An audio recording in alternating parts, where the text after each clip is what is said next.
Hello বন্ধুরা, দেখতেই পাচ্ছ ভাত তৈরি হয়ে গেছে। আমি চালটা অনেকক্ষণ আগেই ভিজিয়ে রেখেছিলাম, তো রেডি হয়ে গেছে ভাত। ওইদিকে আলু ভেজে রেখেছি, বিরিয়ানি করব, চিকেন বিরিয়ানি। তোমরা আগেই দেখে নিয়েছো লেখাটা।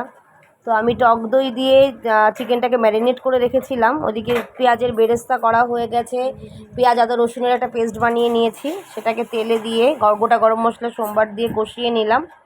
তো এটার মধ্যে ম্যারিনেট করা চিকেনটা দিয়ে দিলাম, ভাজা আলুটাও দিয়ে দিয়েছি, দিয়ে কষিয়ে নিয়েছি, তেল ছেড়ে দিয়েছে। চিকেনটা মোটামুটি কমপ্লিট। নামানোর আগে একটু নুন দিয়েছি আমি। তো এখানে বিরিয়ানি মশলাও একটু দিয়েছি। এইদিকে ভাতটার মধ্যে আমি লেয়ার দেব বলে হাঁড়ির নিচে আমি দিয়ে দিলাম তেজপাতা। আর রাইসটার মধ্যে আমি বিরিয়ানি মশলা মাখিয়েই রেখেছিলাম। আর এখানে ভিজিয়ে রেখেছি আমি, দেখতেই পাচ্ছ, কামধুনু রং দুধের মধ্যে। লেয়ারটা একটা একটা করে লেয়ার দিচ্ছি হাঁড়ির মধ্যে। প্রথমে রাইস দিয়েছি, তারপরে মাংসটা দিয়ে একটু কামধুনু রং দিতে হবে, সেটা দিয়ে আর একটু আতর দিতে হবে। মোটামুটি লেয়ার কমপ্লিট।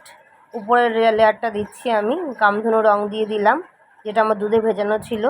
আর দিলাম পেঁয়াজের বেরেস্তা, দিতে হবে একটু ঘি।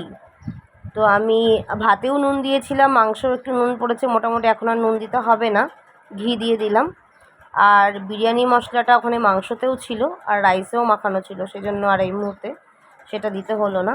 মোটামুটি আমার কমপ্লিট। একটা রুটির তাওয়ার মধ্যে বসিয়ে দিলাম, হাঁড়িটা আস্তে করে সিম করে দিয়ে একদম রেডি আমার বিরিয়ানি। দেখো, চলো টাটা, দুপুরের খাবারটা খেয়ে ফেলি, তোমরাও খেয়ে নাও, টাটা।